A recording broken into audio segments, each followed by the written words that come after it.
राधे राधे। आज आप सुनेंगे जया एकादशी की व्रत कथा। जया एकादशी का व्रत करने से मनुष्य ब्रह्मा हत्यादि पापों से छूटकर मोक्ष को प्राप्त होता है तथा इसके प्रभाव से भूत पिशाच आदि योनियों से मुक्त हो जाता है। इस व्रत को विधि पूर्वक करना चाहिए।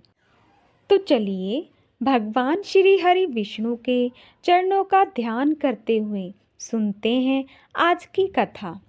एक बार देवराज इंद्र स्वर्ग में राज करते थे और अन्य सब देवगण सुखपूर्वक स्वर्ग में रहते थे। एक समय इंद्र अपनी इच्छा अनुसार नंदनवन में अप्सराओं के साथ विहार कर रहे थे और गंधर्व गान कर रहे थे। उन गंधर्वों में प्रसिद्ध पुष्पदंत तथा उसकी कन्या पुष्पवती और चित्रसेन तथा उसकी स्त्री मालिनी भी उपस्थित थे। साथ ही मालिनी का पुत्र पुष्पवान और उसका पुत्र माल्यवान भी उपस्थित थे। पुष्पवती गंधर्व कन्या माल्यवान को देखकर उस पर मोहित हो गई और माल्यवान पर काम बाण चलाने लगी। उसने अपने रूप लावण्य और हाव भाव से माल्यवान को वश में कर लिया। हे राजन, वह पुष्पवती अत्यंत सुंदर थी। अब वे इंद्र को प्रसन्न करने के लिए गान करने लगे, परंतु परस्पर मोहित हो जाने के कारण उनका चित्त भ्रमित हो गया था। इनके ठीक प्रकार ना गाने और स्वर ताल ठीक नहीं होने से इंद्र इनके प्रेम को समझ गया और इन्होंने इसमें अपना अपमान समझकर उनको शाप दे दिया। इंद्र ने कहा, हे मूर्खों, तुमने मेरी आज्ञा का उल्लंघन किया है, इसलिए तुम्हारा धिक्कार है। अब तुम दोनों स्त्री पुरुष के रूप में मृत्यु लोक में जाकर पिशाच रूप धारण करो और अपने कर्म का फल भोगो। इंद्र का ऐसा शाप सुनकर वे अत्यंत दुखी हुए और हिमालय पर्वत पर दुखपूर्वक अपना जीवन व्यतीत करने लगे। उन्हें गंध, रस और स्पर्श आदि का कुछ भी ज्ञान नहीं था। वहाँ उनको महान दुख मिल रहे थे। उन्हें एक क्षण के लिए भी निद्रा नहीं आती थी। उस जगह अत्यंत शीत था, इससे उनके रोंगटे खड़े रहते और मारे शीत के दांत बजते रहते।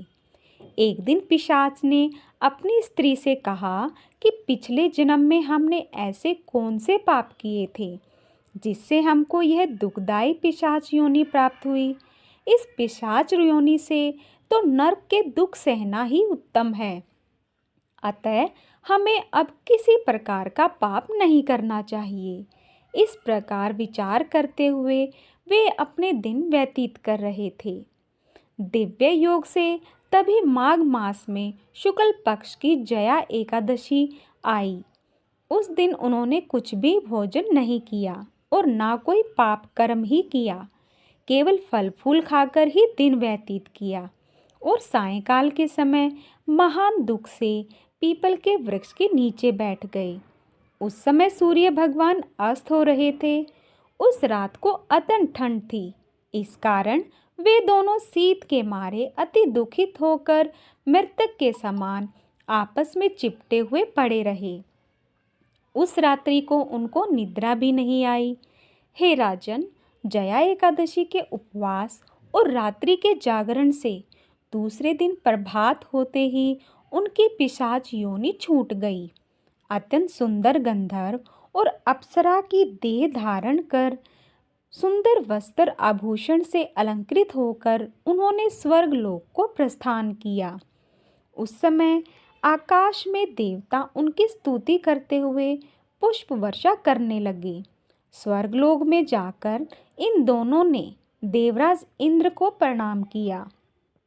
इंद्र इनको पहले रूप में देखकर अत्यंत आश्चर्यचकित हुआ और पूछने लगा कि तुमने अपनी पिशाच योनि से किस तरह छुटकारा पाया, सो सब बतलाओ।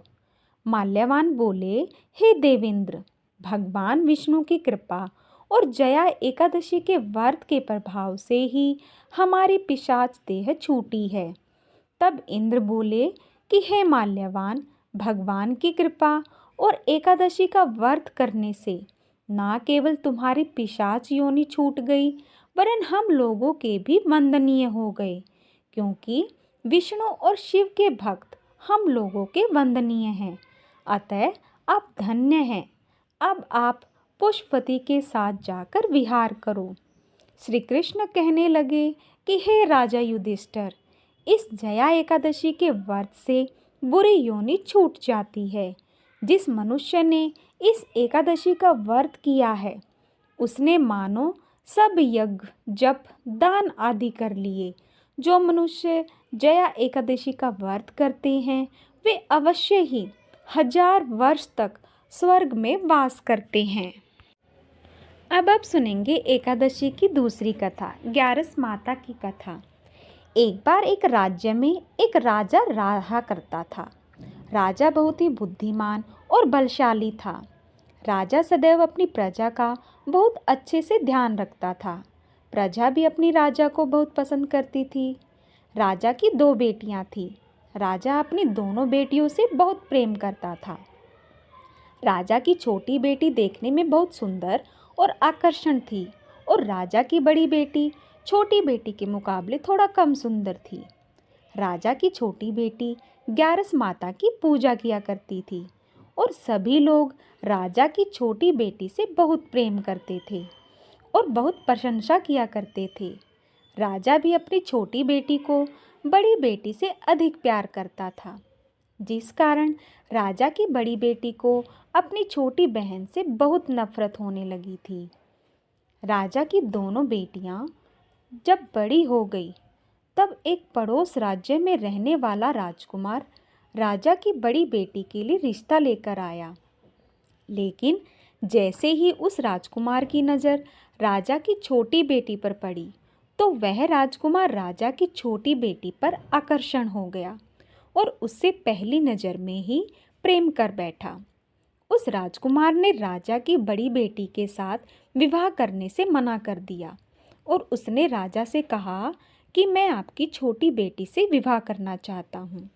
जिसके बाद राजा की बड़ी बेटी यह देखकर अपनी छोटी बहन से बहुत क्रोधित हो गई, और राजा की बड़ी बेटी ने अपनी छोटी बहन को अपना सबसे बड़ा दुश्मन मान लिया।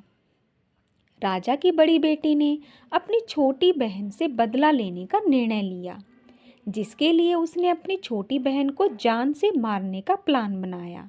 राजा की बड़ी बेटी ने अपनी छोटी बहन को मारने के लिए सबसे पहले एक लड्डू में जहर मिलाकर अपनी छोटी बहन को दे दिया और उसको लड्डू खाने के लिए कहा। लेकिन लड्डू खाने के बाद भी छोटी बहन को कुछ नहीं हुआ। बड़ी बहन यह देखकर बहुत आश्चर्यचकित हो गई, लेकिन बड़ी बहन ने हार नहीं मानी, और उसने जब रात में छोटी बहन अपने कमरे में सो रही थी, तब एक मटके में सांप रखकर उसे कमरे में छोड़ दिया। लेकिन सांप भी छोटी बहन का कुछ नहीं कर पाया। जिसके बाद बड़ी बहन ने अपनी छोटी बहन से कहा कि चलो हम लोग कुएं में से पानी भरकर लाते हैं। जिसके लिए वह अपनी छोटी बहन को पानी भरने के बहाने कुएं के पास ले गई, और उसने अपनी छोटी बहन को कुएं में धक्का दे दिया।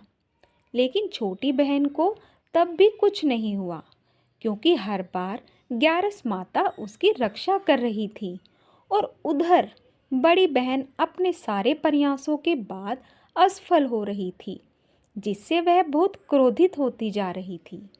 फिर उसने अपनी छोटी बहन के पास जाकर उससे खुद ही पूछा कि मेरी छोटी बहन, तुमको पता है भगवान ने सबकी मृत्यु एक निश्चित समय पर लिखी हुई है, और कैसे तुम्हारी मृत्यु होगी क्या तुम जानती हो?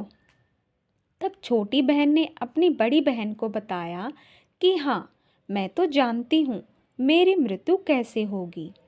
छोटी बहन ने यह सुनकर बड़ी बहन मन ही मन बहुत प्रसन्न होने लगी, और उसने अपनी छोटी बहन से कहा कि तो मुझे अपनी मृत्यु का राज बताओ। छोटी बहन ने अपनी बड़ी बहन से कहा कि मेरी मृत्यु तो एक तोते में है। जो तोते के गले में एक हार है, उससे मेरी मृत्यु होगी। जब तक कोई भी व्यक्ति तोते को मारकर वह हार अपने गले में पहनेगा तो मैं मूर्छित हो जाऊंगी, और जैसे ही उस हार को अपने गले से उतारेगा तो मैं वापस से जीवित हो जाऊंगी। अपनी छोटी बहन की मृत्यु का राज जानकर बड़ी बहन बहुत ही खुश हो गई और उसने अपनी छोटी बहन को मारने के लिए उसके पालतू तोते को ढूंढना शुरू कर दिया। और छोटी बहन को इस बात का आभास हो गया था कि कोई उसकी जान लेना चाहता है, जिसके लिए वह अपने पिताजी के पास गई और उसने अपने पिताजी से कहा कि पिताजी, मेरी मृत्यु के बाद आप मुझे जलाइएगा मत, बल्कि आप मुझे अपनी पुरानी वाली हवेली में एक पलंग पर लिटाकर छोड़ दीजिएगा। अपनी छोटी लड़की की यह बात सुनकर राजा बहुत आश्चर्यचकित हो गए। राजा ने अपनी छोटी बेटी से पूछा, बेटी, तुम ये क्या कह रही हो? तब राजा की छोटी बेटी ने बताया, पिताजी, समय किसी के लिए नहीं रुका है, कब क्या हो जाए किसी को कुछ पता नहीं है। और फिर राजा ने अपनी छोटी बेटी से कहा कि तुम ऐसी बातें क्यों कर रही हो? 2-3 दिन में ही तो तुम्हारा विवाह है। लेकिन छोटी बेटी ने अपने पिताजी को ऐसा न करने पर मजबूर कर दिया और उनसे वचन ले लिया। राजा ने भी अपनी छोटी बेटी की बात स्वीकार कर ली और 2-3 दिनों के बाद जब शादी का समय आया तब राजकुमार बारात लेकर राजा के घर आया और राजकुमार और राजा की छोटी बेटी का विवाह शुरू हो गया। जैसे ही राजा की छोटी बेटी राजकुमार के साथ फेरे लेना शुरू करती है तो उसकी बड़ी बहन अपनी छोटी बहन के कमरे में जाकर उसके तोते को पकड़ लेती है और उसको जान से मार देती है। तोते के गले में जो हार था उसको अपने गले में धारण कर लेती है। जैसे ही बड़ी बहन उस हार को अपने गले में धारण करती है तो उधर छोटी बहन 3.5 ही फेरे ले पाती है और वहीं पर बेहोश होकर गिर जाती है। जिसके बाद राजा ने बड़े बड़े दर्द हकीमों को बुलवाया और अपनी छोटी बेटी का इलाज करने के लिए कहा। राजा की बात सुनकर वैद्य ने छोटी बेटी को जब चेक किया तो राजा को बताया कि आपकी छोटी बेटी ना तो जीवित है और ना ही मरी हुई है। यह मैं ऐसा पहली बार देख रहा हूँ। राजा ने वैद्य और हकीम को यह बात बाहर बताने से मना कर दिया और उनको कहा कि अगर तुमने यह बात किसी को बाहर बताई तो हम तुम्हें फांसी दे देंगे। राजा ने अपनी छोटी बेटी को पुराने महल में जाकर एक पलंग पर लेटा दिया और वहाँ पर कुछ सैनिक को तैनात कर दिया। वापस अपने महल पर आ गया। राजा की बड़ी बेटी अपने पिताजी के पास आया और कहने लगी कि पिताजी, अगर यह शादी संपन्न नहीं हुई तो आपकी इज्जत का क्या होगा? आप कहें तो मैं आपकी इज्जत बचाने के लिए राजकुमार से शादी करने को तैयार हूँ। जिसके बाद राजा ने अपनी बड़ी बेटी की बात मान ली और राजा ने अपनी बड़ी बेटी को छोटी बेटी की कपड़े पहनाकर मंडप पर भेज दिया। लेकिन राजकुमार यह जान गया कि राजा की छोटी बेटी नहीं है, बल्कि यह राजा की बड़ी बेटी है। लेकिन जब राजकुमार ने शादी करने से मना किया तो सभी लोगों ने राजकुमार को विवश कर राजा की बड़ी बेटी से बचे हुए फेरों को संपन्न करा दिया और विवाह करवा दिया। जिसके बाद राजकुमार राजा की बड़ी बेटी को अपने महल ले गया। राजकुमार राजा की बड़ी बेटी से ना तो बात करता था, ना ही उसको पसंद करता था और ना ही उसके आसपास फटकता था। और राजकुमार ने यह फैसला लिया कि वह अपनी प्रेमिका को ढूंढ कर रहेगा और यह जान कर रहेगा कि आखिर उसके साथ क्या हुआ है। एक दिन राजकुमार अपने घोड़े पर सवार होकर राजा के पुराने महल के पास पहुंचा, जहां पर उसने कुछ सैनिकों को देखा। महल के पास पहुंचकर राजकुमार ने जब महल को ध्यान से देखा तो वह समझ गया कि यह तो हमारे ससुर जी का महल है। तब राजकुमार ने सैनिकों से पूछा, तुम लोग यहाँ क्या कर रहे हो और इस महल के अंदर उस पलंग में कौन लेटा है? जिसके बाद सैनिकों ने बताया कि यहाँ पर राजा की छोटी बेटी लेटी है। यह सुनकर राजकुमार बहुत प्रसन्न हो गया और वह तुरंत अपनी प्रेमिका के पास पहुंच गया और उसकी सेवा करने लगा। जैसे ही रात हुई तो राजा की छोटी बेटी उठकर खड़ी हो गई। राजकुमार यह देखकर बहुत खुश हो गया और उसने अपनी प्रेमिका से पूछा कि तुम यहाँ क्या कर रही हो? तुम मेरे साथ मेरे घर चलो। राजा की छोटी बेटी ने राजकुमार को सारी बातें बता दी कि मेरी जान एक तोते में बसी थी और मैंने यह बात सिर्फ अपनी बड़ी बहन को बताई थी और मुझे पता है कि उसने ही मुझे मारने का प्रयास किया है। उसके पास एक हार है जिसको वह सुबह पहन लेती है और रात को उतार देती है। जब तक वह हार को पहने रहती है तब तक मैं मूर्छित रहती हूँ और जैसे ही वह हार को उतार देती है तो मैं जीवित हो जाती हूँ। और जब तक मेरी बड़ी बहन के पास वह हार है तब तक मैं ऐसे ही जीवित और मूर्छित होती रहूँगी। अगर मेरी बड़ी बहन के पास जो हार है वह मेरे हाथ लग जाए तो मैं हमेशा के लिए जीवित हो जाऊँगी। राजकुमार यह बात सुनकर राजा की छोटी बेटी के पास रहने का निर्णय ले लेता है और उसने अपने बचे हुए सारे फेरे उस पलंग में लेटी राजकुमार की छोटी बेटी के साथ ले लिए और अपना विवाह पूर्ण कर लिया और वहीं पर ही रहने लगा। देखते ही देखते कुछ समय में राजा की छोटी बेटी और राजकुमार की पत्नी पेट से हो गई। एक दिन राजकुमार को किसी काम से बाहर जाना पड़ा। तब छोटी बहन के पेट में बहुत तेज दर्द होने लगा, जिसके बाद उसने ग्यारस माता का आह्वान किया। जिसके बाद वहाँ पर ग्यारस माता प्रकट हुई और उन्होंने अपने भक्तों को दर्द को दूर किया और एक पुत्र की प्राप्ति करवाई। और वहीं पर अचानक से राजकुमार भी आ गया। राजकुमार ने ग्यारस माता को देखा तो वह आश्चर्यचकित हो गया और उसने तुरंत माता को प्रणाम किया। और ग्यारस माता ने राजकुमार से कहा कि जब तुम्हारा तो 5 वर्ष का हो जाए तो तुम अपनी पत्नी का हार लाकर इसके गले में डाल देना। और देखते ही देखते राजकुमार और राजा की छोटी बेटी का पुत्र 5 वर्ष का हो जाता है। तो राजकुमार अपने बेटे से कहता है कि बेटा, मैं कुछ काम से बाहर जा रहा हूँ, तुम अपनी माता का ध्यान रखना। और वहाँ से चला जाता है। राजा को बाहर निकलता देख बड़ी बहन के सैनिक देख लेते हैं और बड़ी बहन को जाकर सारी बात बता देते हैं।